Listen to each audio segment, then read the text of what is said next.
Nós vamos passar para a primeira mesa, em que serão discutidos os tribunais de Nuremberg e de Tóquio. Sobre o Tribunal de Nuremberg, vai falar o professor Carlos Augusto Canedo, a quem eu agradeço muitíssimo, né? Junto com o professor Aziz e comigo, está na organização deste volume. Ele é professor adjunto da Pontifícia Universidade Católica de Minas, professor associado da Universidade Federal de Minas e procurador de Justiça do Ministério Público de Minas Gerais. Ele falará, então, sobre Nuremberg. A professora Renata Mantovani de Lima, a quem também agradeço muitíssimo, vai falar sobre o Tribunal de Tóquio. Ela leciona no UFMG, é a professora visitante do Centro de Direito Internacional, também lá em Belo Horizonte. Então, por favor. Quero, em primeiro lugar, dizer do meu prazer, agradecer muito o convite do professor Salem para estar aqui nessa casa. Todos nós conhecemos a tradição da FGV, de seriedade, do seu corpo docente, do seu corpo discente, de modo que é sempre uma honra, é a primeira vez que eu venho aqui. Mas lá em Minas, claro, conhecemos as tradições dessa casa. É um prazer, realmente uma honra muito grande estar aqui, professor. Agradeço muito o convite. Quero também cumprimentar meus colegas, né, de trabalho hoje. Primeiro, a minha amiga, a professora Renata, a professora Elisane, o professor Henrique, meu amigo Aziz. Quero cumprimentar aqui professores, alunos dessa casa, professores da casa, de outros centros acadêmicos, alunos daqui, de outros centros acadêmicos. Agradecer também aquelas que deram suporte para ou que estão dando suporte para esse encontro, pessoal técnico. Muito obrigado a todos. Eu vou procurar ser breve, até porque muita gente vai falar e parece que a ideia é um pouco também abrir um pouco o debate, né, professor? Portanto, é importante, enfim, vou procurar ser o mais breve possível, o que não é nada fácil, levando-se em conta, o professor Salem já deu aqui, né, já levantou um monte de questões a respeito dessa problemática de jurisdição criminal internacional. Portanto, claro que nem de longe eu vou me aventurar a respondê-las. Eu procurei no meu texto, eu fiquei encarregado do Tribunal de Nuremberg, tecnicamente Tribunal Militar Internacional de Nuremberg. A mãe de todos os tribunais, ou o pai de todos os tribunais, talvez o padrasto de todos os tribunais, ou a madrasta de todos os tribunais. Enfim, no meu texto, até alguma coisa que o professor Salem levantou, eu procurei abordar. Enfim, vou tentar aqui, de uma maneira muito ampla, tocar em alguns pontos. Em primeiro lugar, aí eu pedindo, já fazendo uma meia-culpa aqui, pedindo perdão muito especificamente aos colegas professores que já tiveram acesso ao texto, né? É claro, o texto tem algumas falhas aqui.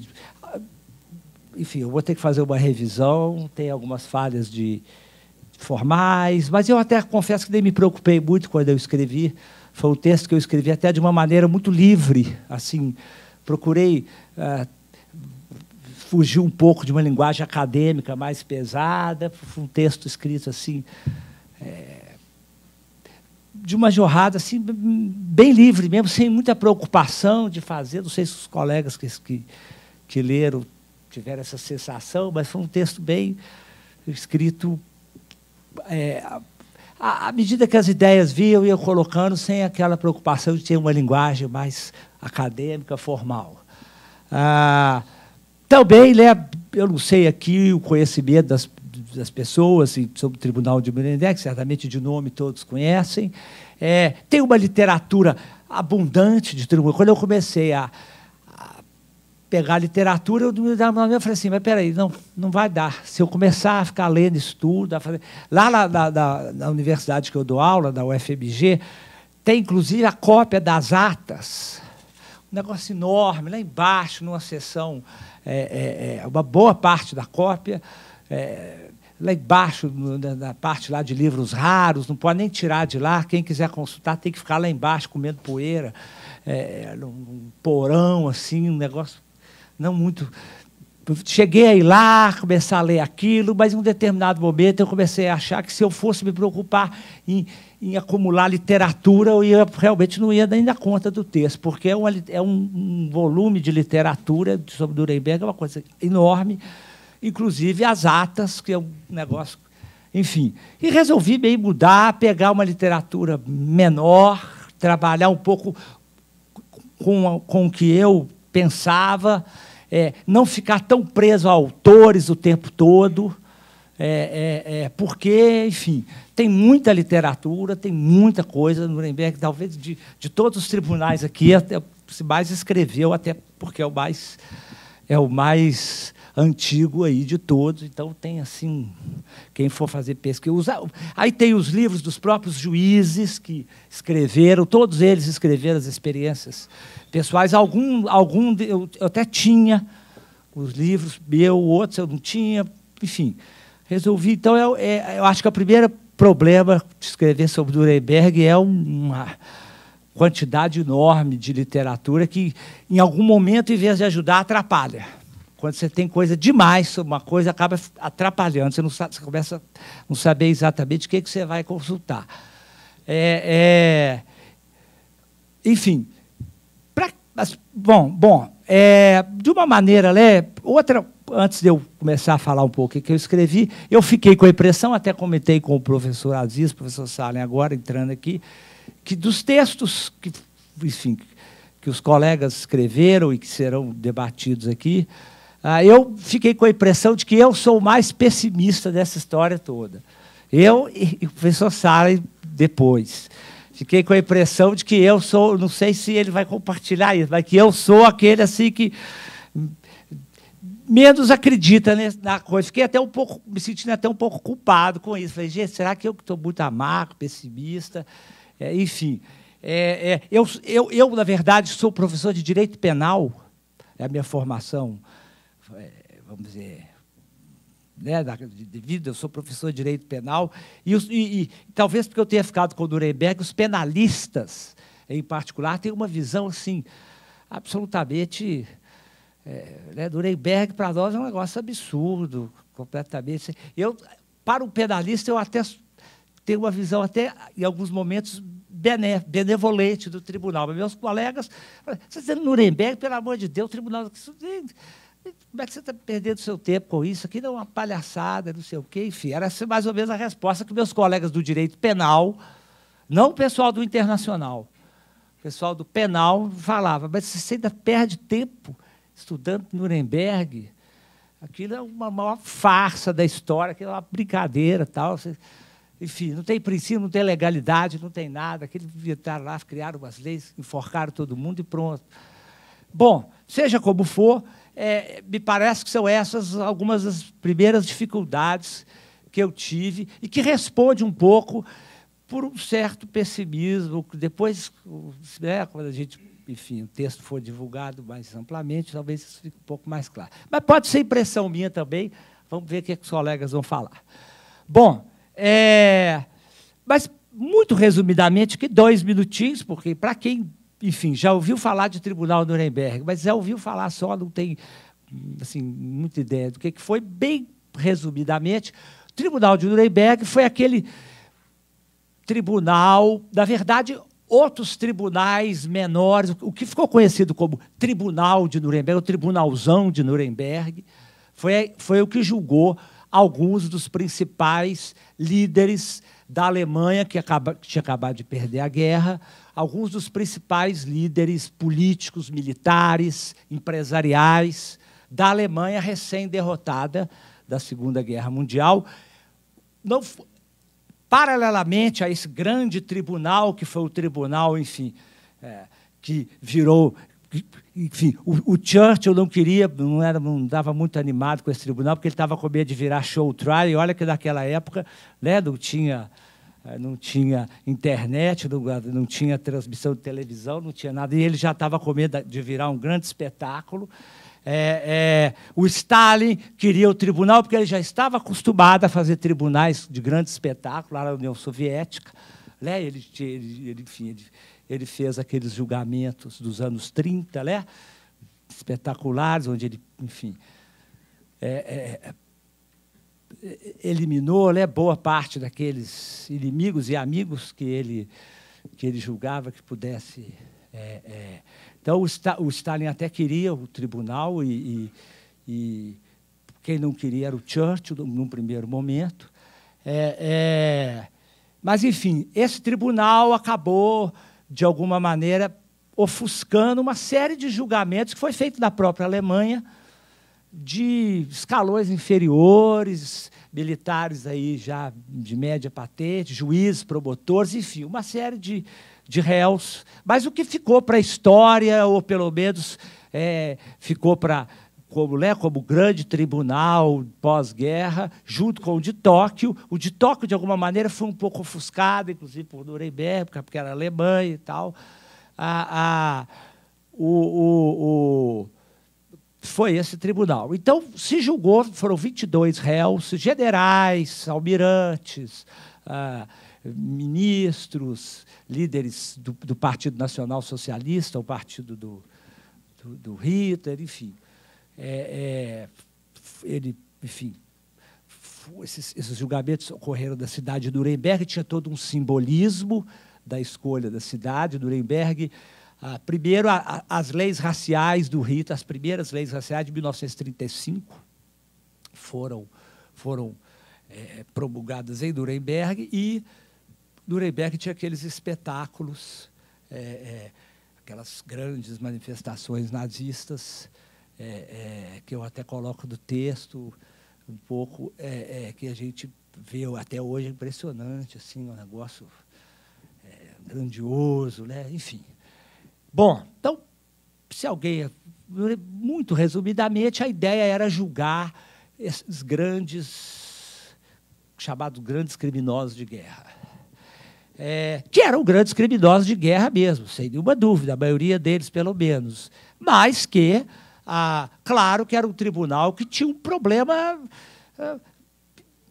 uma contradição de saída, de largada, que meio insolúvel, né? Que era um tribunal de vencedores julgando vencidos, e isso, de partida, já complicava tudo.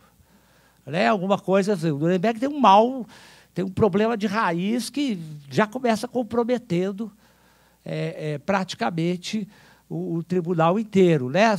O tribunal composto por juízes das chamadas 4 potências vencedoras, né? Os Estados Unidos, a União Soviética, a França, a Inglaterra. A França não foi propriamente uma potência vencedora, acabou sendo, né? Mas, enfim, a França perdeu a guerra, né? Depois foi, enfim, resgatada, né? Mas é outra história. E eram, assim, basicamente, eram todos criminosos de guerra mesmo. Isso aí ninguém discute. Agora, o que eu tento colocar no trabalho é que, afinal de que, bom, eu tento colocar uma série de problemas que o tribunal me parece, mas tentando, assim, muito resumidamente, acho que ele começa com esse problema de raiz. Ele é um tribunal de vencedores julgando vencidos. Quando o Churchill, enfim, resistiu ao tribunal e propunha outro tipo de solução, vamos dizer assim, mais expeditiva, digamos assim. O Stalin chamaria de métodos administrativos. Enfim, os americanos bateram o pé com aquele discurso, com aquele discurso que me parece sempre permeou a política externa americana de uma maneira um tanto contraditória. Né? Qual foi o discurso dos Estados Unidos? Não, se nós colocarmos o pessoal do paredão e fuzilarmos sumariamente, nós estaríamos nos colocando no lugar como eles. Porque se eles tivessem vencido, era isso que eles iriam fazer. Nos colocar no paredão e fuzilar sumariamente. Mas nós somos os americanos, afinal de contas, né? Nós somos um povo escolhido por Deus, diferenciado, né? Enfim, um povo que, enfim, especial, né? É um povo que... O Obama falou isso outro dia, né? Não tem muito tempo que ele voltou a insistir nisso. E a gente, nós não vamos fazer isso, né? Nós vamos fazer um tribunal, vamos julgar, nós não vamos sair fuzilando sumariamente. Nuremberg foi, então, fundamentalmente uma criação americana, na qual, num segundo momento, a Inglaterra acabou cedendo, a União Soviética, enfim, o Stalin não achava ruim a ideia, não sei exatamente, para mim ele estava pensando em alguma coisa, para a época, alguma coisa de show trial, assim, mais ou menos da época, ele gostava de fazer. E a França, bom, a França foi resgatada mesmo, não tinha muito o que falar, não. Para a França era até uma vantagem que foi dado um status de potência, né, a ela que, rigorosamente falando, ela tinha perdido, mas, enfim, para a França, ela acabou, né, simbolicamente readquirindo um status de potência ao sentar ali. Muito bem. Eu trabalho um pouco a ideia, né, do texto, assim, é um texto, enfim, falo de um monte de coisa, não vai dar para a gente, talvez, nos debates, né, o professor Salles vai fazer os comentários também. Eu começo tratando um pouco a ideia, né, de que eu tento trabalhar um pouco com uma ideia de que prevaleceu uma determinada narrativa em Nuremberg. Prevaleceu uma determinada narrativa porque, evidentemente, essa narrativa foi estabelecida por quem venceu a guerra. Eu coloco, e acho ainda bem que os aliados venceram a guerra, né? Ainda bem, mas que essa narrativa trabalha um pouco com a ideia de que havia o bem, havia o mal. O bem era representado pelos aliados, pelos americanos, que atravessaram o oceano para libertar a Europa, para lutar pela liberdade, e que o mal era o nazismo, etc. Às vezes era o mal mesmo, ninguém está discutindo isso. Então, apenas dizemos que a narrativa é meio dicotômica, meio mocinhos e bandidos, lutadores pela liberdade versus ditadores genocidas, que eu acho que o Tribunal Internacional, em geral, tende a cair um pouco nesse tipo de coisa. Acaba sendo uma espécie de um momento em que o bem julga o mal. E acaba dificultando um pouco o entendimento de certas complexidades. Né? Seja como for, acho que uma determinada narrativa prevaleceu. Essa. Bom, Nuremberg, falar de Nuremberg me parece ter um problema também, que é a distância do tempo. Né? Nuremberg parece não, né? Porque se a gente fala de Líbano, Iugoslávia, Tóquio também é um problema, né?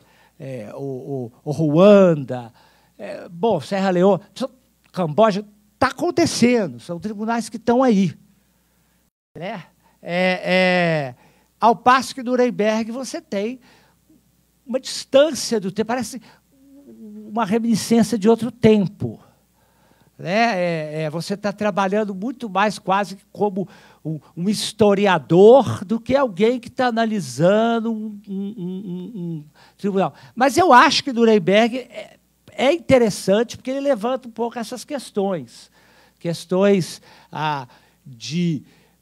no texto eu levanto aqui a questão de para que punir, afinal de contas, por que eles foram punidos?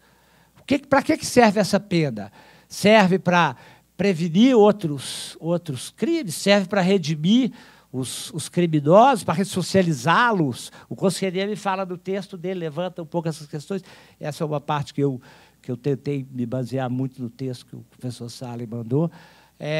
Enfim, apesar da distância, do tempo, acho que Nuremberg ainda é muito útil para discutir essas questões que o professor levantou aí.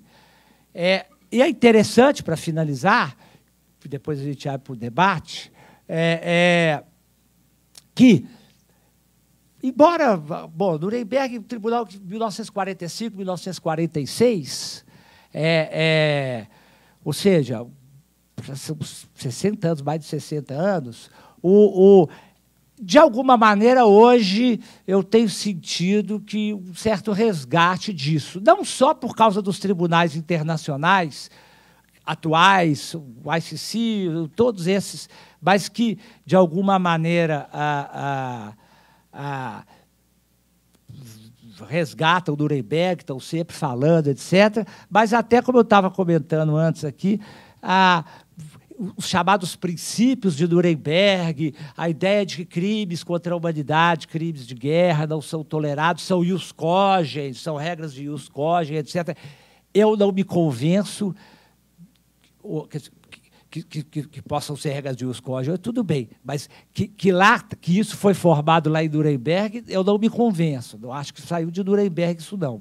Mas seja como for, eu tenho visto até trabalhos que estão discutindo a questão da punição de crimes praticados aqui no Brasil, por exemplo, os crimes praticados pelos militares durante a ditadura militar, etc., que estão tentando, né, resgatar a ideia de que esses crimes internacionais são imprescritíveis, são ius cogens, erga omnes, não sei o quê. Isso vem lá de Nuremberg, e que foi Nuremberg que inaugurou isso, e que hoje nós vamos punir os militares porque são crimes. Enfim, eu tenho visto trabalhos acadêmicos discutindo questões até de punição, de justiça de transição, essa coisa toda, resgatando um pouco a Nuremberg. Então, não parece também uma coisa... no primeiro momento é só história, mas acho que não. E, para fechar, para tentar colocar a minha posição aqui um pouco mais claramente a respeito de algumas questões que foram levantadas aqui. Eu me posiciono no sentido de que Tribunal Internacional Penal não está, eu me aproximo mais da Hannah Arendt, não está criado para estabelecer verdade histórica nenhuma, está estabelecido, se vamos criar Tribunal Internacional, é para julgar de acordo com provas. Não acredito que o rule of law, que o devido processo legal que nós estamos acostumados, que possa funcionar plenamente no Tribunal Internacional. E acho que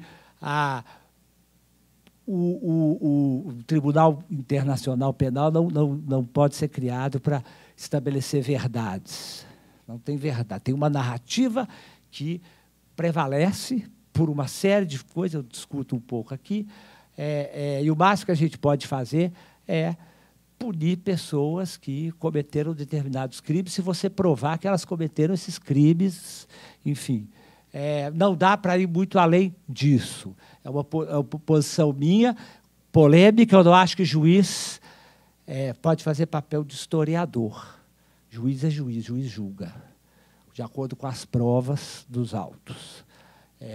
Não cabe a ele tarefa de estabelecer a verdade, qualquer que seja ela, se é que ela existe, não cabe ao juiz. Cabe ao juiz julgar e decidir de acordo com as provas que são apresentadas a ele, dentro de um devido processo legal, que é uma longa discussão, se tratando de internacional. Procurei, assim, bem rapidamente, né? Enfim, infelizmente, só os professores aí que estão já com acesso ao texto, que leram o texto, procurei bem rapidamente, eu espero depois aí que todo mundo possa ler o texto. Fico aberto aí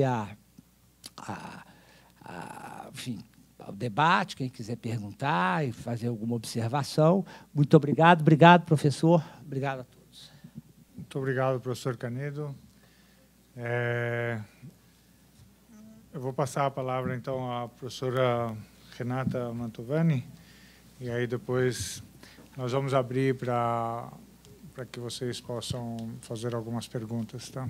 Eu gostaria aqui rapidamente de agradecer o convite e dizer que foi com grande honra e satisfação, né, ter recebido do senhor, do professor Aziz e do Canedo, profissionais que, sobretudo, admiro, né, até pela produção, então é uma honra participar desse projeto.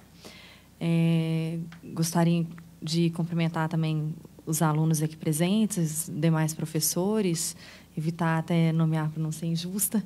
E é uma grande honra realmente estar aqui na GV, que no Brasil tem sido reconhecida pela sua inovação, né, e a diferença no curso de Direito, né?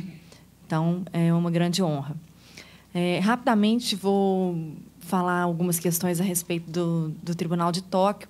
E aqui, em um primeiro momento, eu gostaria de fazer até um contraponto com o professor Canedo. Grande responsabilidade, não, ousadia. Eu já concordo com ela. Não sei o que ela ia falar, mas já concordo.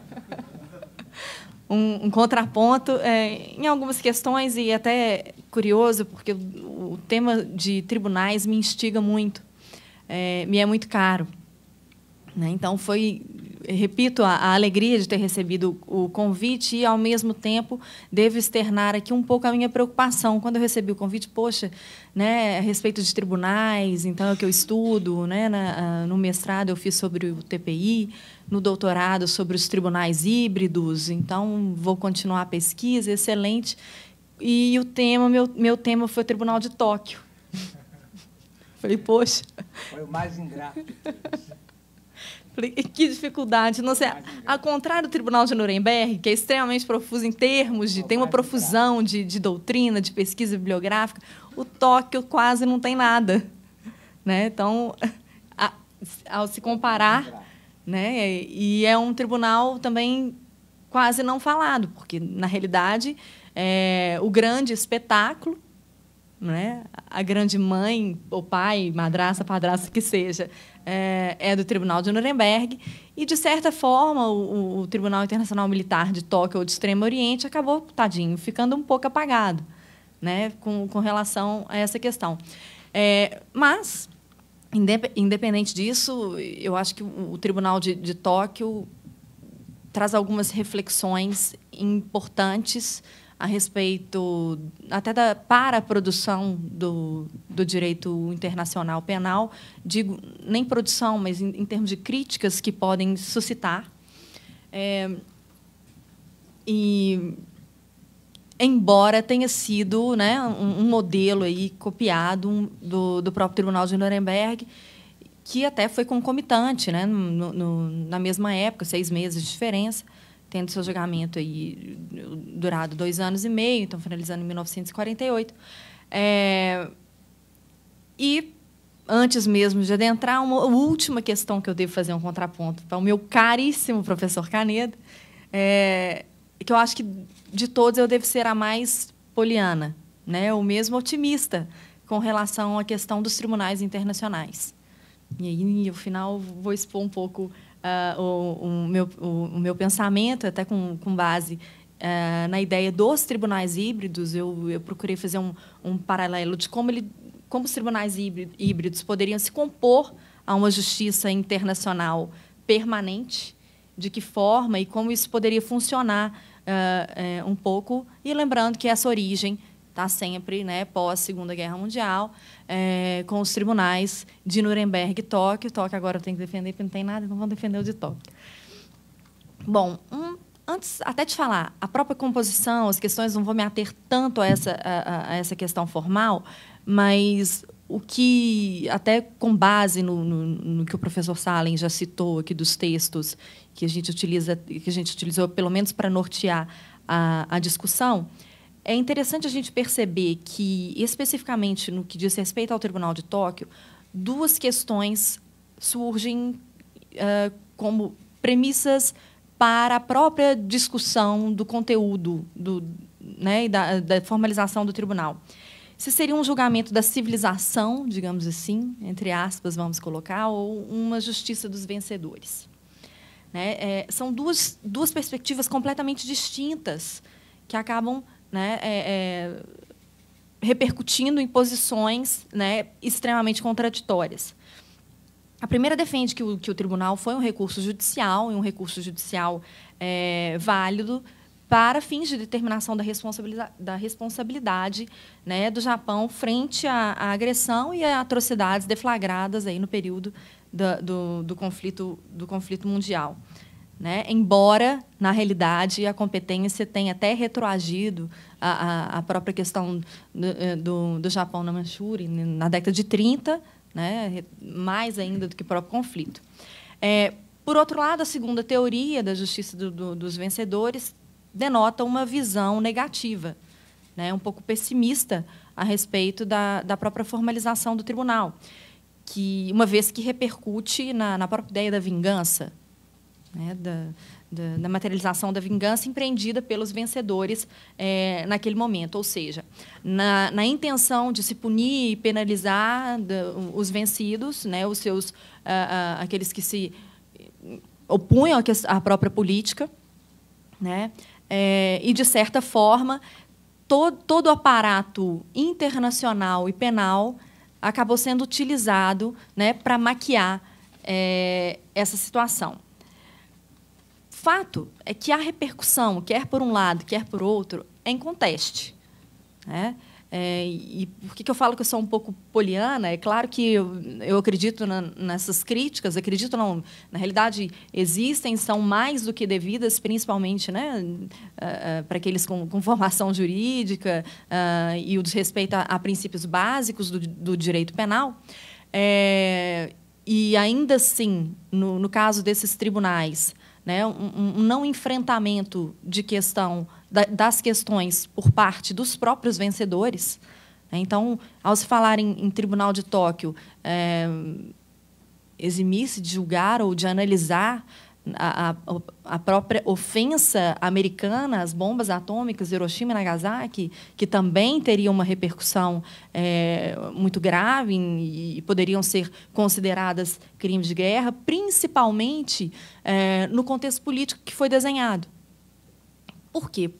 Na questão do Japão, é interessante a gente remontar raízes históricas, ainda que brevemente, porque, de certa forma, no período de discussão entre 43 e 45, para a formalização do tribunal, né, então, a Declaração de Cairo, depois de Potsdam, né, que acabou dando origem ao tribunal, de certa forma, nesses tempos finais, o Japão já dava indícios da sua própria rendição.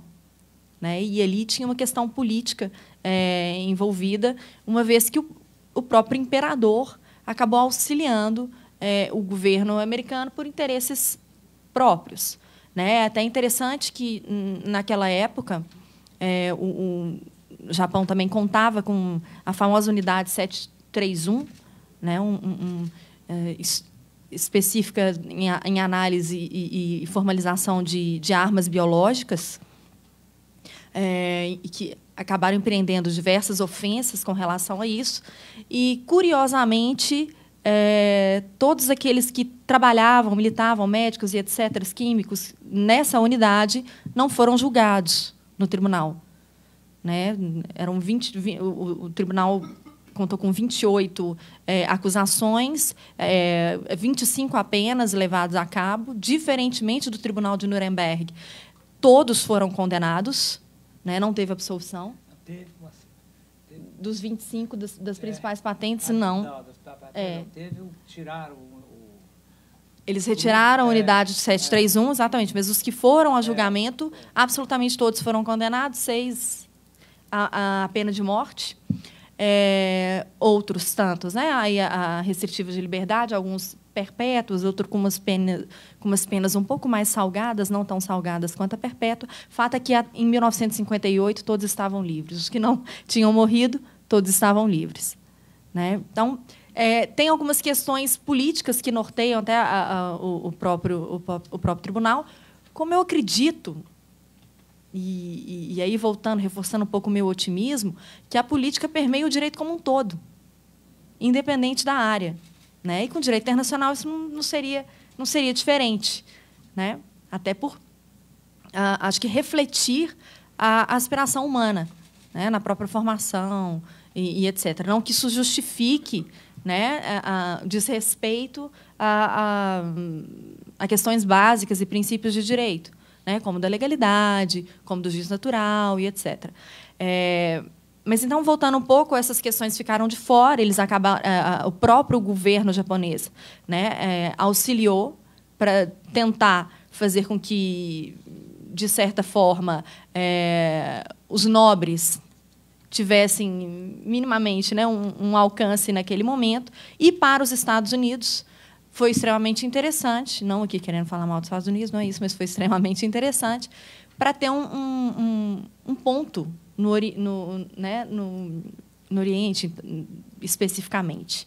Além disso, explica-se a retirada do tribunal dessa unidade 731, porque toda a pesquisa ficou nas mãos americanas, né, de armas biológicas. Então, foi uma moeda de troca utilizada naquele momento.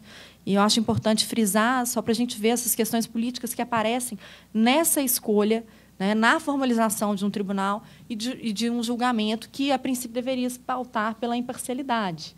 Estou parecendo até contraditória, porque eu estou criticando muito e falo que eu defendo. Mas são perspectivas que aparecem fortemente no Tribunal de Tóquio. Bom, ao se comparar com Nuremberg, Tóquio teve mais fracassos, falhas, do que sucesso. Né? Por quê?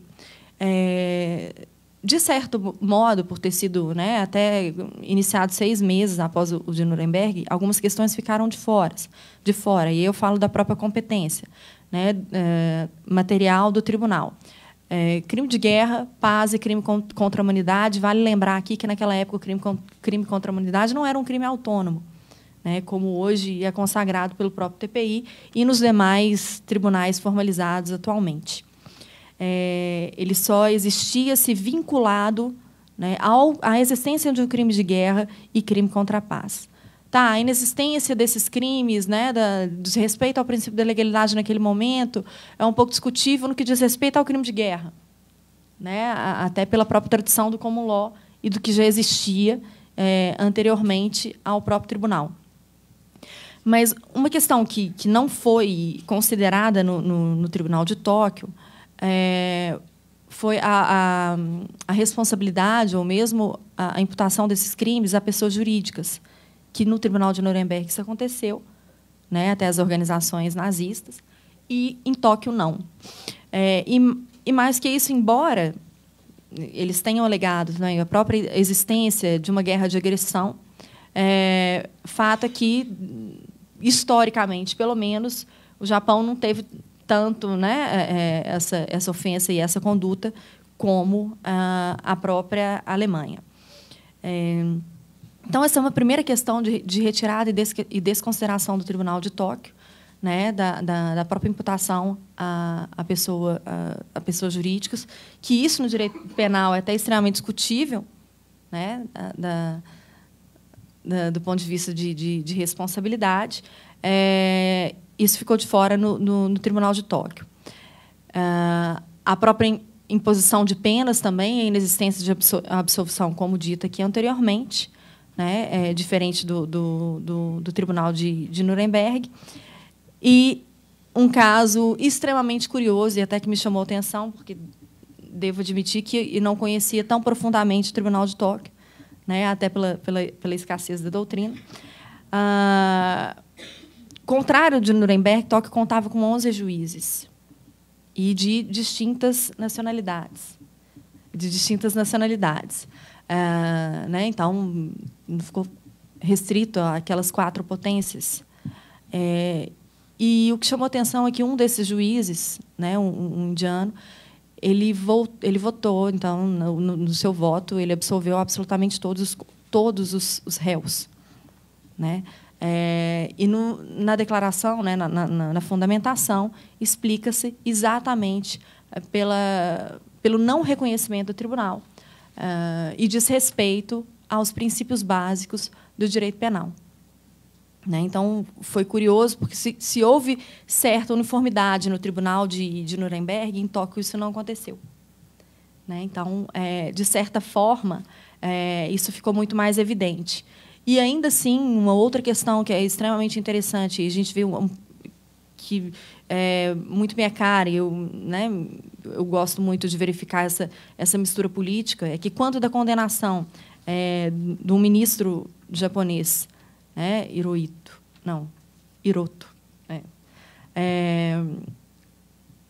por parte do tribunal, na realidade foi por maioria, né? Então 6 votos, a população se revoltou, né? E fizeram petições assinando contrária ao próprio reconhecimento do tribunal.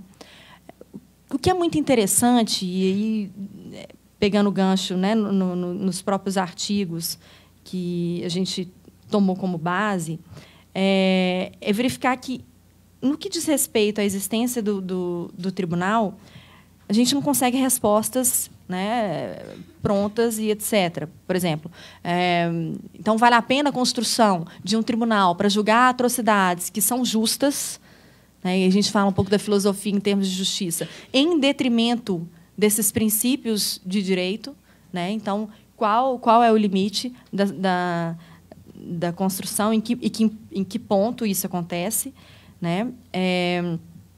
E, ainda assim, se existe né, mesmo que, em se considerando essa prerrogativa, digamos assim, seria factível a construção de princípios de direito internacional dessa maneira? Então, deixar de julgá-los seria mais absurdo do que julgá-los a própria revelia dos princípios de direito, né? Então, é algo que se coloca para reflexão no que diz respeito aos tribunais, porque, de certa forma, né, isso permeia outros casos, né, inclusive atuais, quando a gente fala em termos da própria existência dos tribunais híbridos, porque, embora eles utilizem, ou mistos, embora eles utilizem o aparato interno dos Estados, ele tem uma forte vertente internacional que acaba sendo enxertada nesses tribunais.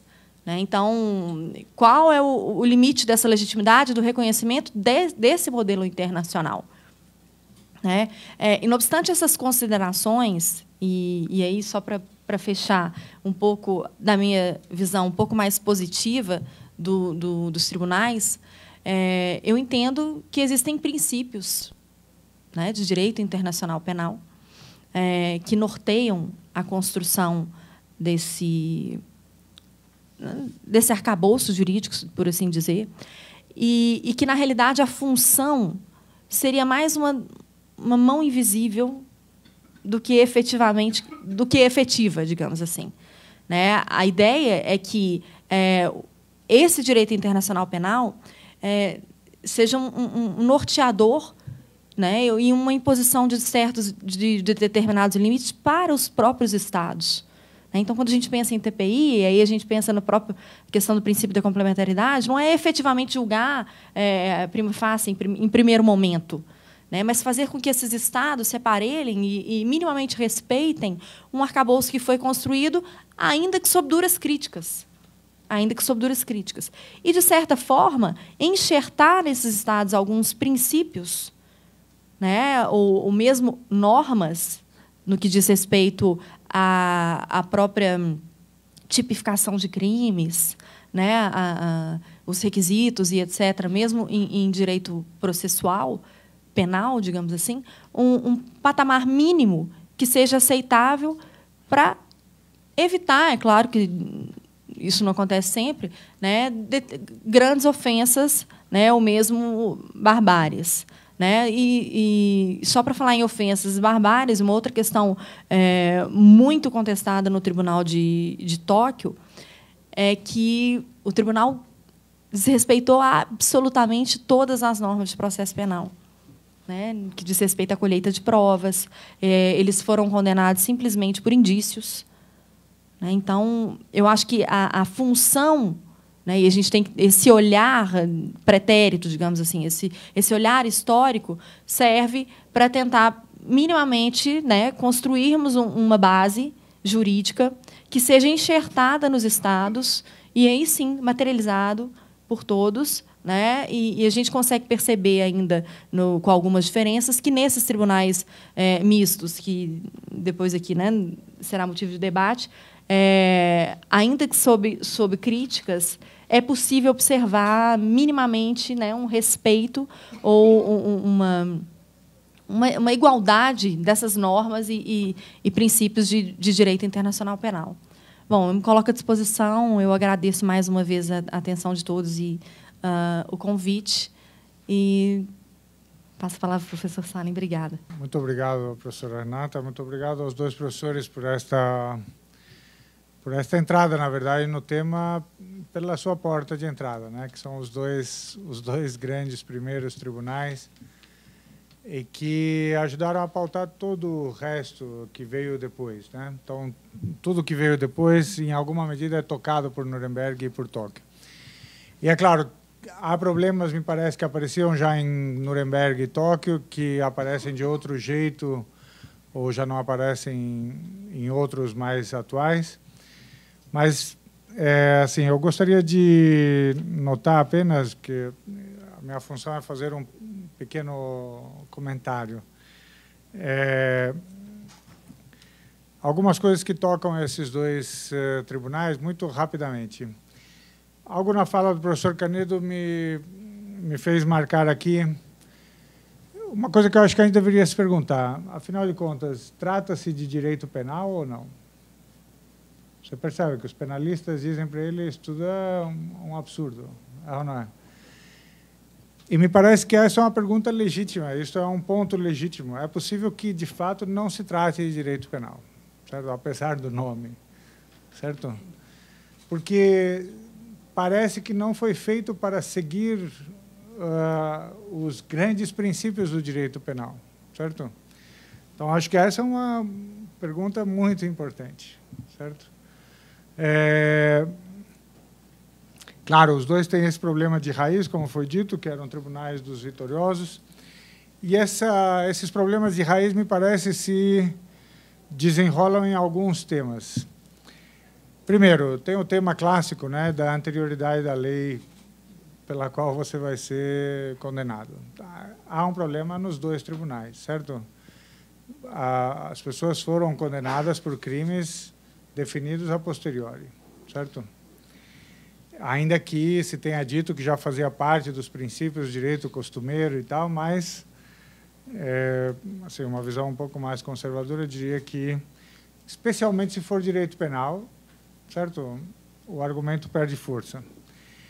Agora, tem algumas perguntas ou algumas coisinhas que passaram nas duas falas sobre os dois tribunais, ainda que talvez não tenham sido explicitadas assim, mas havia uma questão: quem ia ser punido, quem ia ser julgado e quem ia ser punido. Na verdade, as duas coisas se equivalem, né?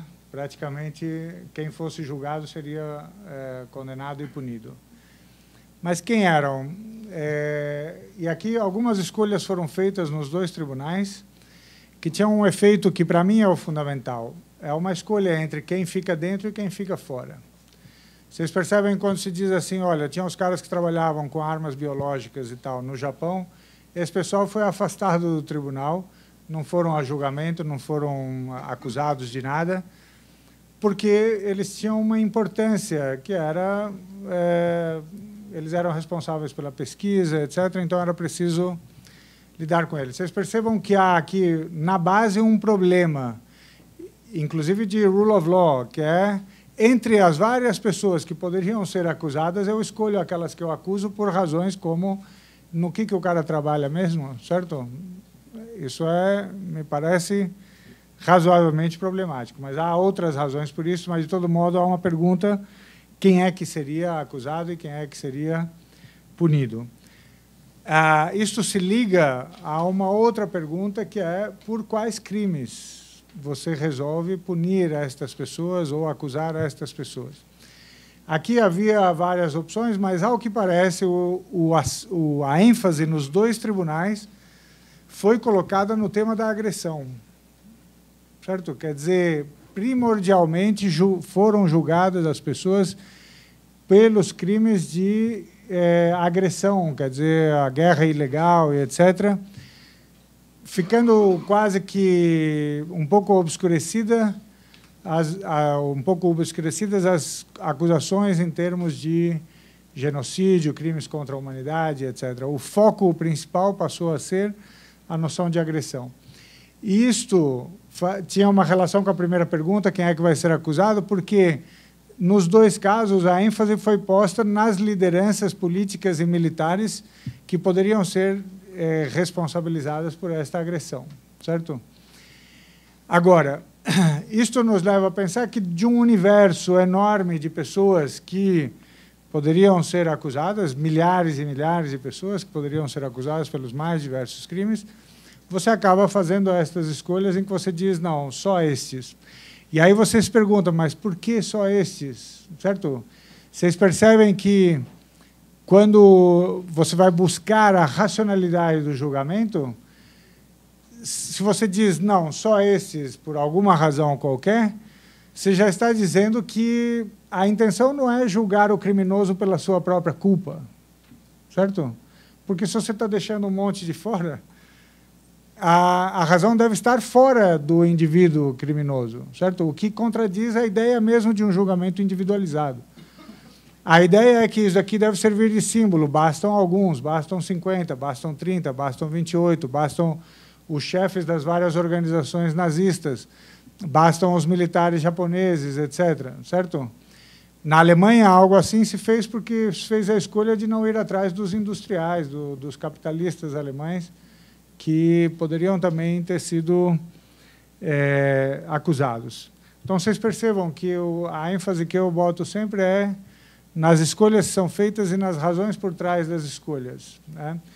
E que, na medida em que elas evidenciam contradições, se você quer algo que é simbólico, se você quer algo que restabeleça algum tipo de verdade, se você quer algo que apenas sirva como algo que demove futuros criminosos, e você escolhe, então, ir para o simbólico, é ou não é? Você percebe o tamanho da injustiça com o cara que serve de símbolo, certo? Porque ele dirá, mas porque eu sou o símbolo, certo? Já que não é uma coisa ligada a mim. E aí você passa por um processo em que tudo acontece como se bastasse apenas determinar a responsabilidade individual daquele cara, certo? Quer dizer, ou você está servindo ao símbolo, ou você está, de fato, fazendo um trabalho em que busca julgar cada criminoso pelo seu crime. E, claro, aqui há uma observação que acho que talvez Tóquio tenha tido menos impacto, digamos, ou tenha aparecido menos do que Nuremberg, entre outras coisas porque os americanos perceberam que estava na hora deles tomarem conta do processo. Eles fizeram Tóquio basicamente sozinhos, certo? Eles disseram, por que exatamente nós vamos trazer os outros aqui para o Extremo Oriente, para dizer que, junto conosco, eles vão comandar o processo daqui para frente, né? Ainda que os juízes tenham sido de várias nacionalidades, etc. Bom, nós temos previsto agora um pequeno coffee break, acho que só tem suco e coffee mesmo. Agora, não sei, eu tenho uma chefe aqui que tinha me sinalizado. Nós temos a previsão de perguntas, umas 2 perguntas, talvez, se vocês quiserem. Por favor. Parabéns pela exposição. Minha pergunta é bem breve. Pensando aqui com as exposições, eu gostaria de saber de vocês dois, em relação aos 2 tribunais, até que ponto os tribunais também não serviram como uma forma de anistia dos países. Eu estava pensando aqui no Tratado de Versalhes, que acontece logo após a Primeira Guerra, em que toda a culpa é atribuída à Alemanha, como país. E depois da Segunda Guerra, você tem o tribunal que julga os indivíduos, os responsáveis pela guerra, os responsáveis pelas atrocidades. Eu tiro a culpa do coletivo, eu tiro a culpa do povo alemão, do povo japonês, e jogo a culpa para os indivíduos. Isso não facilita que, no período pós-guerra, eu consiga trabalhar melhor a questão da anistia dos povos para esse segundo momento? É a minha pergunta. Bom, essa questão da culpa coletiva é clássica, né, da Alemanha, né, essa discussão, enfim, rendeu páginas e páginas. Quem sabia, quem não sabia, podia ter sido feito, não podia, podia ter sido evitado, né? Enfim, essa é uma discussão que diversos intelectuais importantes, Grasso, Habermas, enfim, isso deu pano para a manga. Os historiadores, todos os historiadores alemães que ou viveram a guerra, estavam até mesmo que fossem crianças, mas enfim, até essa coisa da culpa coletiva só desencarnou um pouco com as novas gerações. Se você pega a historiografia alemã mais recente, historiadores aí com 40 anos para baixo, gente que não nasceu, não viveu, enfim, isso melhora um pouco, mas até lá para os anos 60, essa foi uma discussão clássica que envolveu praticamente todos os grandes intelectuais. Tem texto do Habermas, tem o Günter Grass, enfim, todos é um tema clássico e importante. Eu concordo com você em uma coisa. Me parece que a grande questão do pós-guerra, qual era? Bom, nós vamos ter o quê? Uma Guerra Fria. Né? Enfim, a questão... A Alemanha passou a ser uma questão fundamental no pós-guerra, né? Porque, se daí para adiante, ou vamos dizer assim, nós teríamos uma Guerra Fria, 2 blocos, né, liderados pelos Estados Unidos, pela União Soviética, a Alemanha passava a ser central. Né? Uma série de crises envolvendo a Alemanha, a coisa vai acabar lá no início dos anos 60, com o muro, né? Mas você tem aí uma série de crises. A Alemanha passa a ser... A Europa, né? A gente pode até ir mais do que isso que você falou da Alemanha. A Europa passa a ser... Essa é uma das razões pela qual se buscou ganhar a França. Qual era o grande medo do pós-guerra? Bom, que o Partido Comunista vencesse as eleições na França, eles estavam muito fortes, né? Eles, vamos dizer, a resistência francesa, boa parte era feita do Partido Comunista, não se podia perder a Itália, que tinha um Partido Comunista muito forte, e não se podia perder a Alemanha. Talvez... tem um filme muito legal chamado Os Julgamentos de Nuremberg, um filme antigo, preto e branco, do início dos anos 60, um classicão mesmo. Não é sobre esses caras aqui, não, mas é um grande filme, né, do início dos anos 60, e tem um momento que o promotor americano, que era um coronel, está conversando com um outro coronel, e esse outro coronel falando com ele assim, você está pegando muito pesado, você tem que maneirar na acusação. Ele fala assim, como eu vou maneirar na acusação? Você não viu o que eles fizeram? Olha, você não viu o que eles fizeram? Fala, você não está entendendo. Agora, a nossa guerra é outra. E nessa outra guerra que nós vamos começar a travar, a gente precisa dos alemães. Você não está entendendo. Se você estigmatizar esse povo inteiro, nós vamos perder a Alemanha. Então, você não está entendendo. Acabou a guerra com a Alemanha, agora é outra etapa, e nós vamos precisar dos alemães. Nós precisamos desse povo. Se você começar a detonar todos os líderes dele, nós vamos perder a Alemanha. Nós não podemos, você não está entendendo. Ou seja, a Alemanha era a Europa em particular, mas a Alemanha para seu, né, que você levantou, eu acho que tem a ver, sim. Acho que vamos dizer assim, o processo, né, da nova ordem da construção passava por ganhar a Alemanha.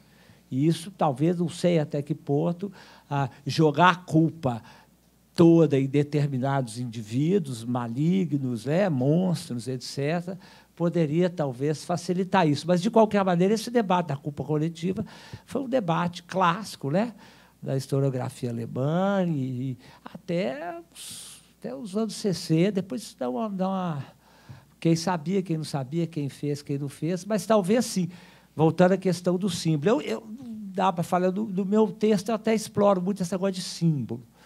Essa primeira parte é um pouco... Eu acho que, enfim, se você pegar aqueles caras como símbolos do mal, né, de alguma maneira, e despejar toda a culpa neles, né, e dizer assim, olha, ninguém tem nada com isso, isso foi um monte de malvados aqui que, enfim, levaram essa loucura toda, é mais fácil você redimir um pouco. Mas esse é um debate complicado, né? Isso realmente Essa coisa da culpa aí, de quem sabia, quem não sabia, quem viu, quem não viu, quem não fez, por que a gente ficou, a gente não ficou. Rende aí. Eu até... cinema é uma coisa diferente, mas eu recomendo que todo mundo assista esse filme, Julgamento do Nuremberg, que essas questões são um pouco levantadas, embora com uma linguagem cinematográfica que, né, sempre diferente. Não sei se eu te respondi.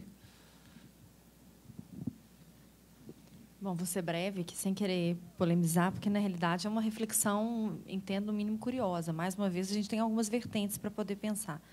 É óbvio que, e aí faço utilizo as palavras do professor Canedo e da dificuldade de tentar ponderar essas questões, mas eu não sei se a gente faz um rompimento absoluto, assim, em termos de anistia do próprio Estado, porque o próprio julgamento, eles tentaram, sim, né, atribuir determinada culpa ao próprio Estado alemão.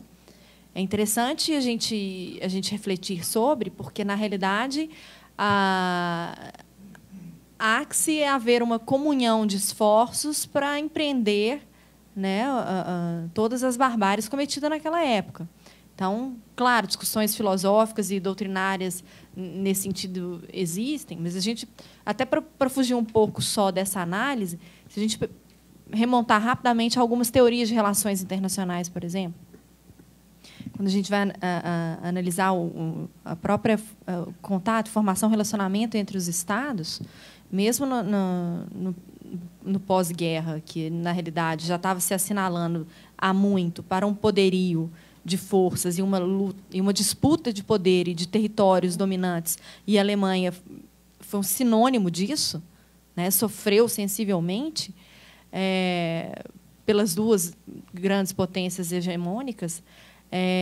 Eu entendo que existiria um cuidado, mas não necessariamente uma anistia, porque, se a gente pegar um pouco a teoria dos jogos ou mesmo realismo, se eles forem pensar na própria Alemanha, a ideia é que aquele Estado é muito perigoso.